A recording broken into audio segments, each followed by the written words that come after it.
my name's Richard. This is my 2005 Porsche Boxster 987. I'd like to give you a 5-year owner's review, and hopefully you'll find this useful. Yeah, I've got a short list here. There's so many things I love about this car.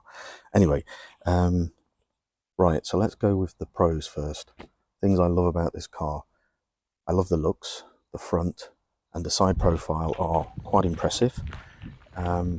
The back is not its favorite feature, I must admit, but the front and the side, especially these arches here, front wings, and the rear arches here, it's a nice nice part of the styling of this.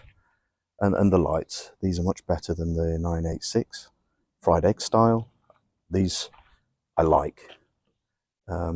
Not as nice as the 911, but for what you get, a majority of the parts are very similar, and some of them are the same as the Porsche 911. But and the handling is amazing with the engine in the middle. The road handling is fantastic, and yeah. So what else have we got here then? Okay, load space. We have a boot in the front, or a frunk as some people call it, and a boot in the rear, so you've got storage. You can fit small suitcases that you would normally take on a plane. You can put at least two in the front, and 2 or 3 in the back at least, plus some smaller bags. So the storage is more than adequate for a 2-seater for a weekend away. Driving position. The driving position is very good. This is a right-hand drive here in Germany. Nevertheless, the seating position, the pedal position, it just feels perfect. No qualms at all. Very comfortable. Have a lot of confidence in it. And meaningful gear changes. Very accurate steering. Very happy with that. Okay, so besides the handling of this vehicle, there are a few small issues that I would say Porsche missed out on here. Not that I'm a car expert, but as an owner, let's get into it. So, stereo. I have the basic stereo in here. It's not adequate. There's not enough power. And if you've got the roof down, if you turn the volume up, there's distortion. The amp is just not adequate enough. However, saying that, when you're driving this, you just want to hear the engine. It's a driving car. I'm not concerned with updating the stereo. It doesn't need it. This car's for driving and not for listening to music. So for that reason, it's a low it's a low issue. One of the biggest issues with this vehicle is the key. So the lock unlock is the same button. So as you're walking away from the car, you press it, it locks the car. If you've accidentally pressed it twice, or it's pressed in your pocket, the car unlocks itself. So you always have to make sure that the car is properly locked and secured before you leave the premises. A couple of times I find that I'm locking, unlocking, just to make sure I've done it properly. If I'm just up the road here, it's not a problem, but if you're in the city, then it is. Okay, so that's really irritating. They should have had an unlock, like the Honda, they've got a lock and unlock key. Makes more sense. Right, the oil. Now, this is a double-sided coin. There's pros and cons with this. You can read the oil on the dashboard. So as you put the key in, you turn the key halfway. It takes an oil reading. It counts for 5 seconds or so, takes the oil reading and displays it on the dashboard. The only problem is, if you say, for example, have no power to the vehicle or whatever, and you just want to check the oil, you can't. Some of the earlier models, I think on the 986, you have a dipstick and you can check it, but on this model, you don't. It's electronic. It's not a major topic, but I would have preferred both options if possible. But anyway, when you're driving it, fantastic to drive, great road handling. The sound of the flat six is fantastic. However, you don't really get a lot of power until well above 3000 RPM. So if you want to drive it a bit more sportily, I would, you need to take it up towards the 3.5 mark before you really notice any pulling power. And then once you get above 4, it's away, it's fun. So on one hand, you could drive economically at lower RPM, lower revs. But if you wanted to drive a bit more sportily, you've got to increase the revs to get the power out of that flat six, which in this model is a 2.7. For me, 2.7 is adequate. Would be nice to have a bit of extra for the straight line acceleration, but this car actually is a lot faster than I'm capable of driving it. So for me, again, it's not a topic. It's a beautiful day today, absolutely amazing. Look at that sky, fantastic. The seats, I would not recommend these seats for long distance. For just driving around here, they're perfect. For going into the countryside, like tomorrow we might drive to Maastricht, and for an hour or two it's not a problem. There's aircon, you can put the roof down, it's a comfortable, it's a nice place to be. However, if you're going to drive several hours, 6-7 hours, I'm not sure that's where I'd want to sit. Although the seats are good, they're not really a grand touring, it's not really a grand touring car. There's no cruise control in this model. And of course with leather seats, you've got to make sure the aircon's on when it's summer. Okay, let's go to general topics. I finished with the cons now. Let's go on to running costs. Running this vehicle is not particularly expensive. Car insurance for this is much cheaper than the Honda Accord in my case. So 600 euros to insure this car for the year. That's nothing. That's nothing really. I mean, the Honda is a little bit more than that. So insurance-wise, not a topic. Okay, miles per gallon. Now on the dashboard, it returns it when you just drive it locally around the streets and in the city and on some country lanes. Yeah, you're looking around about 21 miles per gallon on a run. I think the maximum I've had out of it is going towards the 30, but I think that was exceptional. The best I've had it since the drive over from the UK was 28 miles per gallon. But I think you're looking around about on probably between 21 to say 27. I would say that's your average. So depending how you drive, depends on your fuel economy. Okay. Costs of servicing. Yeah, that is pretty expensive. You've got, for example, an oil change, filter change, and a little bit of an inspection, a service.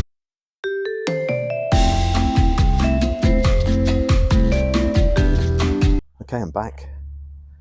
The battery on the camera died. So where was we? I think I've mentioned the MPG between 19 and 27. I think somewhere between there, depending on your driving style. Service costs. We're talking about 1,500 typically for just a basic service. 1,500 euros, which is fairly expensive.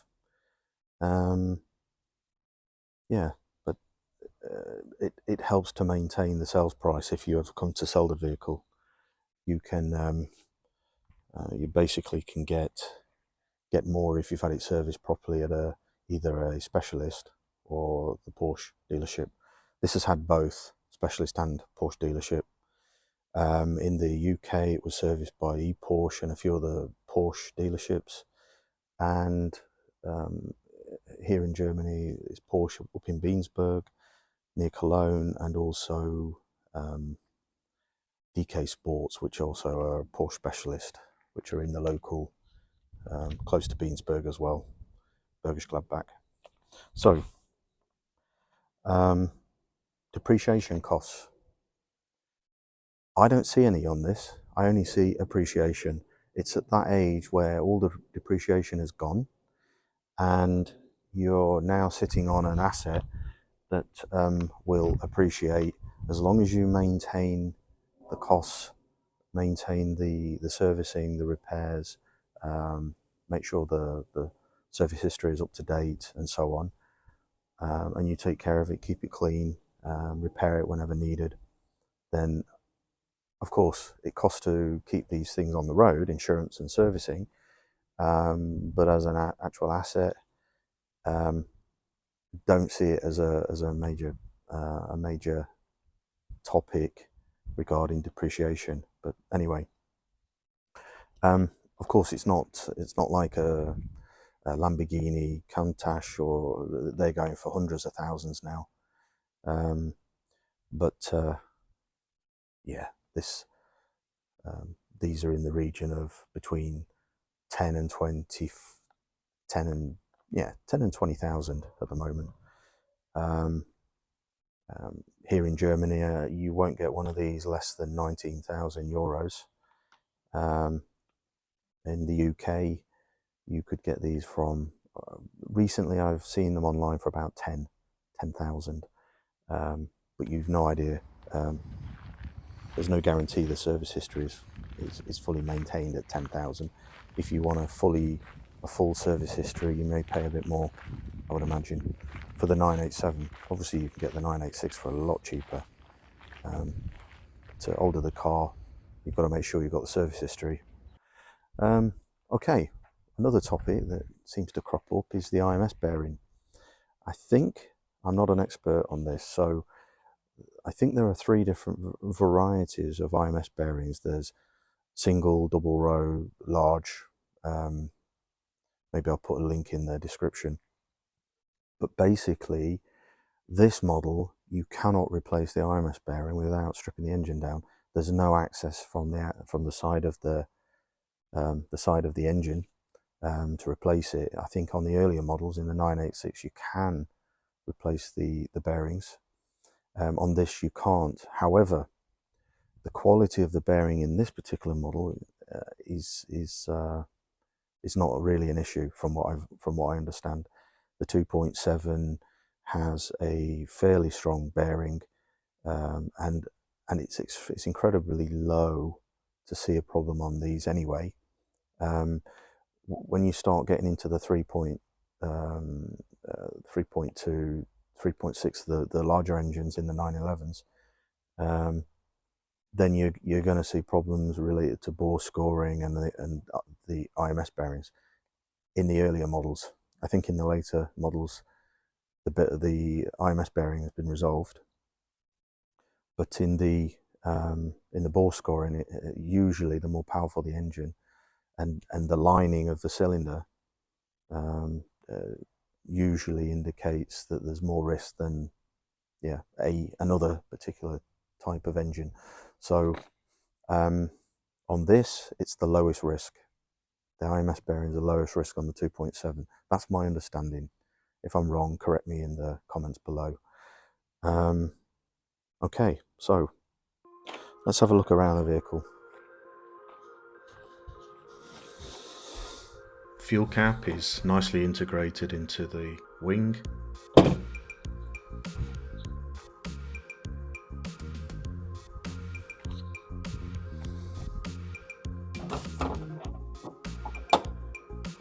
In the front, you could store at least 2 good-sized cabin bags in here, plus a few other smaller bags. In here I store all the cleaning equipment. Brake fluid is here. Battery compartment is under this panel, and behind this panel here contains the puncher repair kit with a pump. So I have the liquid here, the pump to the left, We also have the wheel locking nut, a tow hook, which is at the bottom. I think on other models there is an amp that can fit in here as well. I think that's for the Boxster, the upgraded audio system, but I've not seen it, so I'm just guessing. Yeah, good size frunk. On this model I had to replace, there's the windscreen wash top up. I had to replace the lights as I imported it from the UK. In the back here we have an oil top up and coolant, engine coolant top up. In some of the early models there are leaks from here, but I've not seen any issues. That's the boot release, bonnet release. Nice interior. Comfortable seats.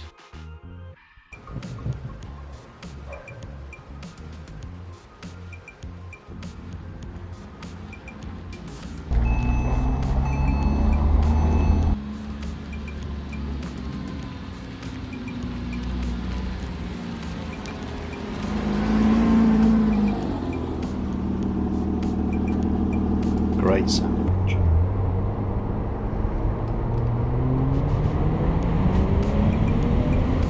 Nice acceleration, smooth.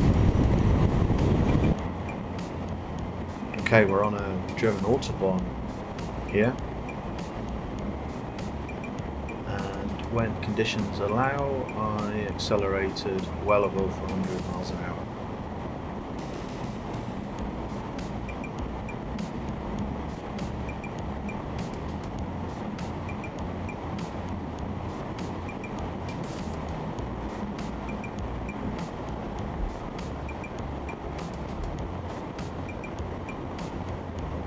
It's quite normal for the speed to vary depending on the conditions, such as slip roads, roadworks and various things. So not every autobahn has no limits.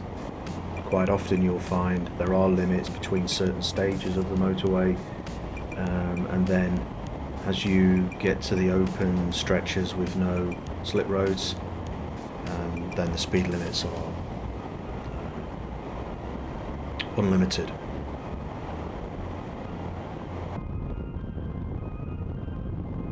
The spoiler rises automatically around about 45 miles an hour, I believe. Sorry, 75 miles an hour. And also I think there is some influence from, and here it retracts, there are some influences from the engine temperature as well as speed. So I'm just passing by Schloss Beansberg. Very nice, it's a big hotel.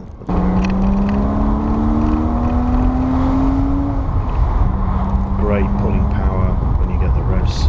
Another good feature here for both the driver is a little vanity mirror with lighting for both the passenger and also for the driver,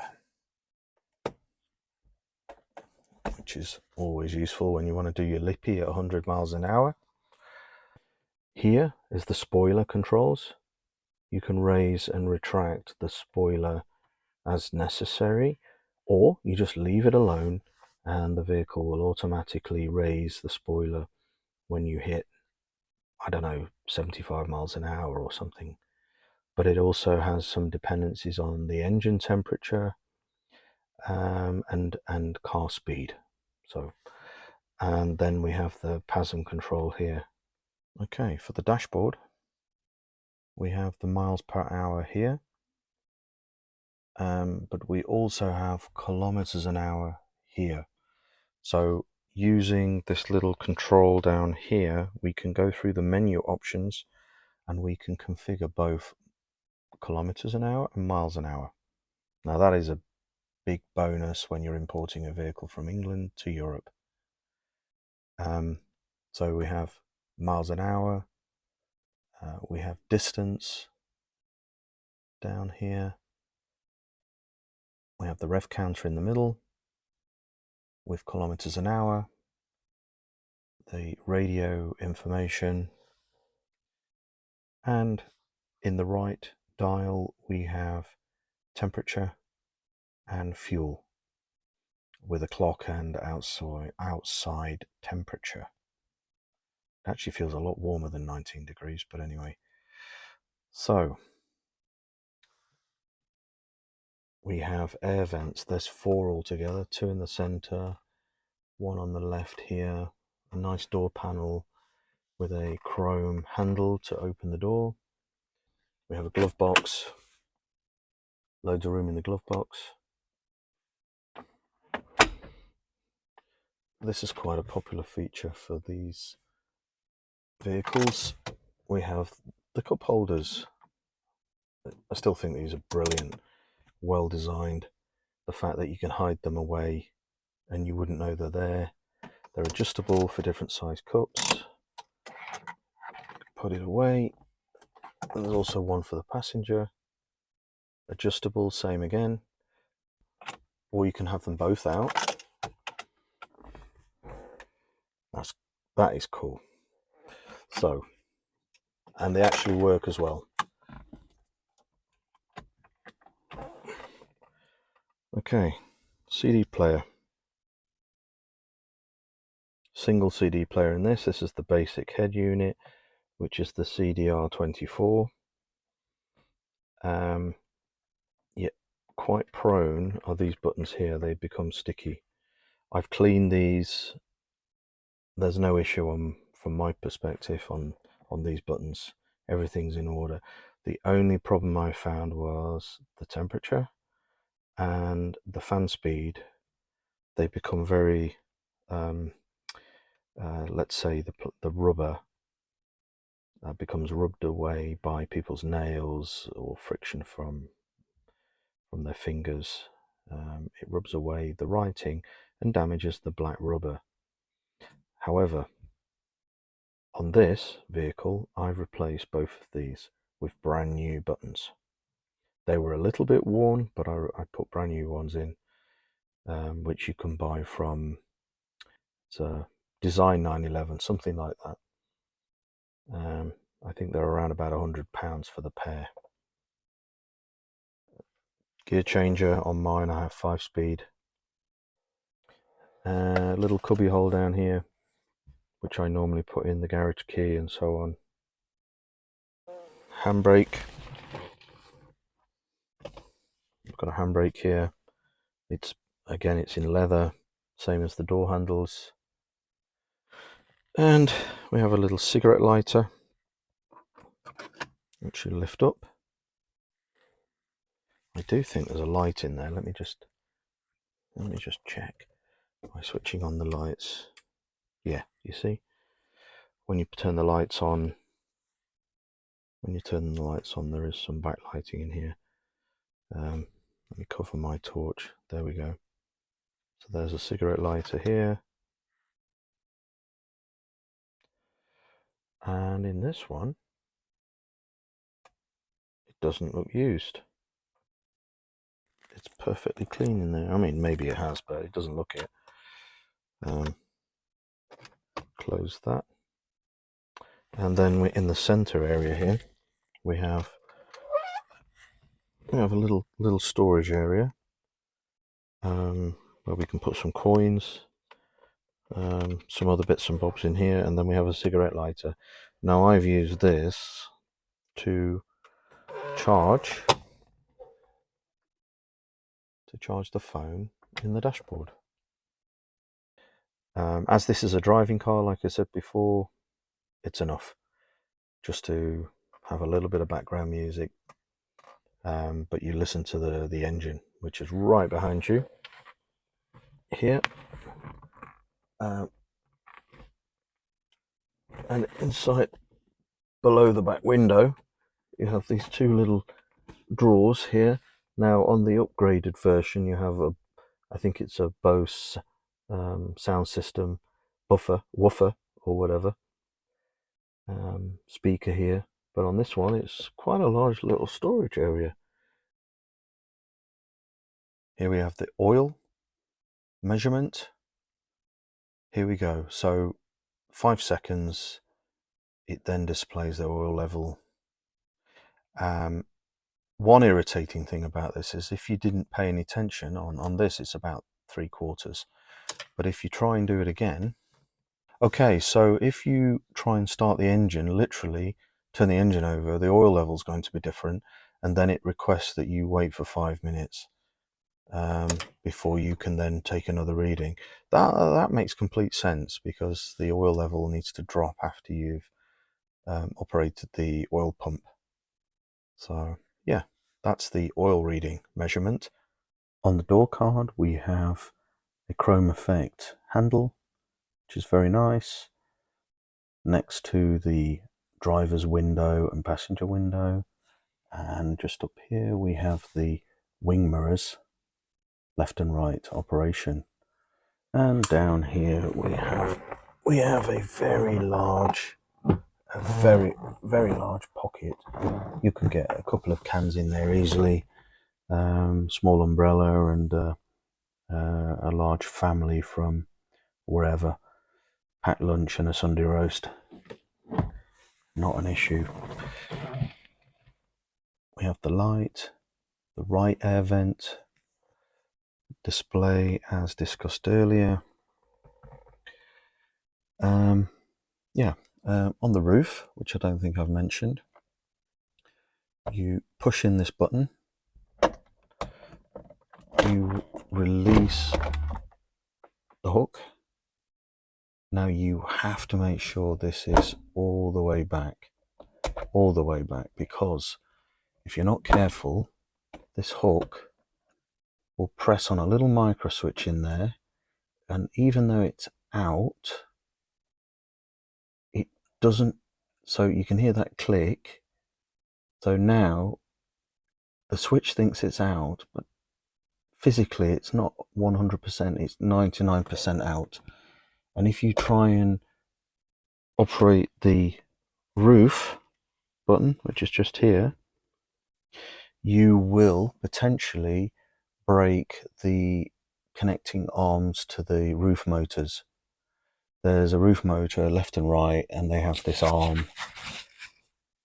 You have this roof motor that's left and right inside the roof compartment that rotate, connect to the roof mechanism with an arm, and that has a white plastic safety feature in there, so that if you do this, it will break the plastic and not break the roof.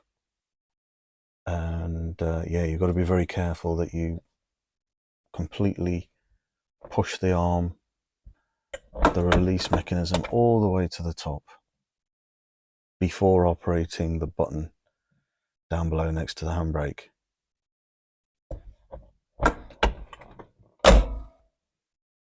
Yep, quite a nice mechanism besides the design flaw there. But now for the foot pedals, we have the clutch, the brake, and the accelerator. Pretty standard. Right, let me move my torch down a bit. Down here, you can see there's a footrest. So when you're on long runs, you tend to find that you use it. Fine, okay. But it's slightly to the left, okay? Otherwise you catch on the clutch pedal. So you find that your foot's to the left and you're twisting your knee slightly. So a little bit uncomfortable after a couple of hours sitting in the car with your foot twisted to the left. This is not a GT vehicle. Up to a couple of hours, it's not a problem. I mean, I drove this over from the UK, about 11 hours. A little stiff, but nothing major. But this does become a little bit irritating. And another thing you need to be careful of is if you flatten the battery, you cannot release the bonnet.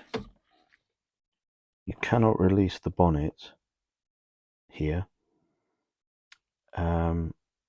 to get to the battery.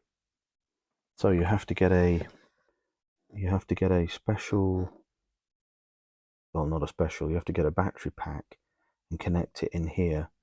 There is a couple of terminals that you can use, which I've used, with a little jumper pack, which is enough to give the car 12 volts. Release the bonnet catch, open the bonnet, connect a proper jumper pack to the battery, and then start the car. Keep that in mind, that if you have a flat battery, you need to get into the car inside this little panel.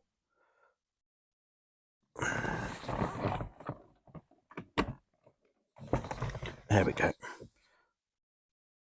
So in that little panel we have the fuse box, but you also have your jumper connector. The passenger door panel is exactly the same, apart from we only have the passenger window control here and no wing mirror operation, as it should be. Nice leather interior, very comfortable, very supporting. The only thing I would say is in summer it's pretty hot, so you definitely need the air conditioning, and when the air conditioning is running full bore, yeah, usually okay. Quite a comfortable place to be. The only thing I would suggest is, if you're planning on going continental, is you go for the model that has cruise control. This one doesn't have it. That would make life a lot easier. But overall, a fantastic car to drive. Very happy with it. Locking the car, as I mentioned earlier, that's unlock and that's lock. You need to remember that it's 2 flashes for locking. Sometimes I forget, and sometimes I have to come back and check the vehicle or press the key again until I'm convinced whether it's unlocked or locked. Not the best scenario, but there you go. Okay, thanks for watching. Hope you liked the video. If you want to see more like this, please like and subscribe. And if you have any comments, or if I've made a mistake, please leave your comments in the bottom, and I'll see if I can get around to making another video at some point. Thanks. Bye.